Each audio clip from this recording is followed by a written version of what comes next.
So hello everyone, welcome back to another video. তো আজকে কথা বলবো আপকামিং কিছু বাংলা সিনেমা, যেগুলো তোমাদের সাথে শেয়ার করব, যেগুলো অ্যাকচুয়ালি ইন্ডাস্ট্রির হয়তো অনেক ভালো সিনেমা বা ভালো প্রজেক্ট হয়ে দাঁড়াতে পারে। এবং আপকামিং 2026-27 অব্দি বাংলায় এমন এমন কিছু সিনেমা আছে যেগুলো আসলে হয়তো ইন্ডাস্ট্রি চেঞ্জ হবে।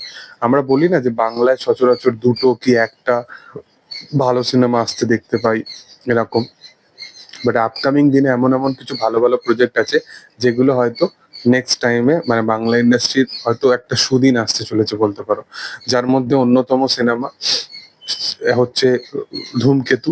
ধূমকেতু প্রথম সিনেমা, যেটা মানে একদম শুরুর দিকেই আমি বলবো যে এই সিনেমাটা অ্যাহেড অফ টাইম। মানে এই সিনেমাটা আজ থেকে অনেক বছর আগে শুটিং হওয়া, বাট সিনেমাটা visual treatment, look and feel যখনই তুমি দেখবে তোমার একবারের জন্য মনে হবে না যে এই সিনেমাটা কোথাও গিয়ে তোমার মানে আমি একটা পুরোনো দিনের সিনেমা দেখছি, বা 2017, 16 বা 15, 14-তে যেরকম কাইন্ড অফ সিনেমা দেখানো হতো বা যেরকম ভিজুয়াল ছিল, তার থেকে কিন্তু অনেক অনেক ফার ফার বেটার সিনেমা।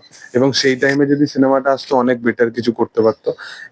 আজকের দিনে আসছে, আমার মনে হয় যে হয়তো সেই অডিয়েন্স গুলো এই সিনেমাটাকে নেবে যারা একটা টাইমে দেব এবং শুভশ্রীকে বা তাদের অভিনয় দেখে হয়তো নাক সেটকাতো, তারাও হয়তো নেবে, কারণ এখন পুরোপুরি সিনারিও চেঞ্জ হয়ে গেছে। তো যেটা হয় হয়তো ভালোর জন্যই হয়। তো প্রথম যেটা নিয়ে আমি কথা বলবো সেটা হচ্ছে যে অবশ্যই আহ, ধূমকেতু নিয়ে। তার পরবর্তী যেটা সিনেমা সেটা দেবেরই সিনেমা, সেটা হচ্ছে রঘু ডাকাত, যেটা দুর্গাপুজোর সময় আসতে চলেছে এবং এই বছরের সবচেয়ে মোস্ট অ্যান্টিসিপেটেড সিনেমা, যেটা নিয়ে অডিয়েন্সের এক্সপেকটেশন প্রচন্ড হাইলি। তো আমি প্রচন্ডভাবে এক্সাইটেড আছি এই কাজটা নিয়ে। রঘু ডাকাত কবে আসবে সেটা নিয়ে বিশালভাবে এক্সাইটেড। এবং এই সিনেমার ভিজুয়াল ট্রিটমেন্ট, সিনেমার বাজেট, মানে এই বছরের সব থেকে বড় বাজেটের সিনেমা এটা। এসবিএফ দেব একসাথে আবার দুর্গাপুজোর মরশুমে, তো আলাদাই। এছাড়া 3 নম্বর আমি যে ছবিটাকে রাখবো সেটা হচ্ছে রক্তবীজ পার্ট 2।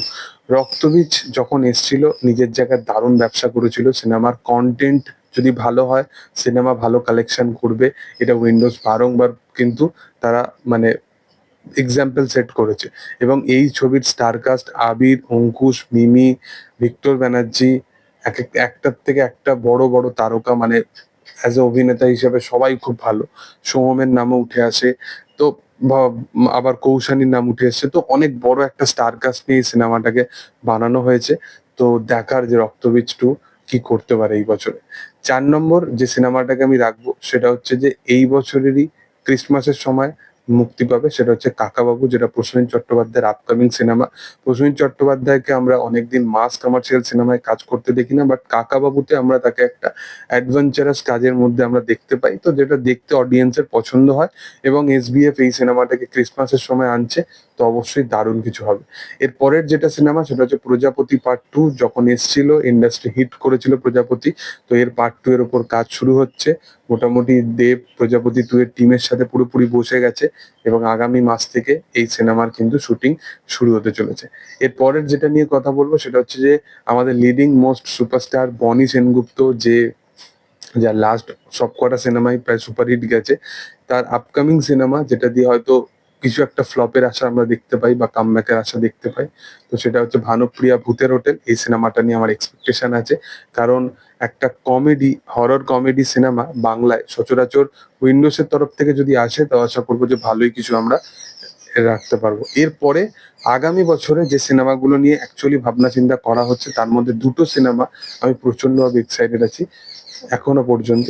তার মধ্যে একটা হচ্ছে খাদান পার্ট 2, যেটা এলে ইন্ডাস্ট্রি আবার চেঞ্জ করে দেবে। খাদান 2 আসতে চলেছে আগামী বছরে। এবং এর সাথে সাথে কেউ বলে বিপ্লবী, কেউ বলে ডাকাত, জিদ্দার upcoming cinema, most anticipated cinema. এই 6 থেকে 7টা সিনেমা নিয়ে আমি প্রচন্ডভাবে এক্সাইটেড আছি, দেখার কোন সিনেমা ভালো পারফর্ম করতে পারে না করতে পারে। তবে তোমাদের কি বক্তব্য, তোমাদের মধ্যে মতে কোন সিনেমাগুলো আগামী দিনে চলবে বা চলবে না, সেটা তোমরা অবশ্যই কমেন্ট সেকশনে আনতে পারো। ভিডিও ভালো লাগলে অবশ্যই লাইক করো, শেয়ার করো, সাবস্ক্রাইব করো এবং পাশে থাকা বেল আইকনটা অবশ্যই প্রেস করে দিও। Thank you all, by.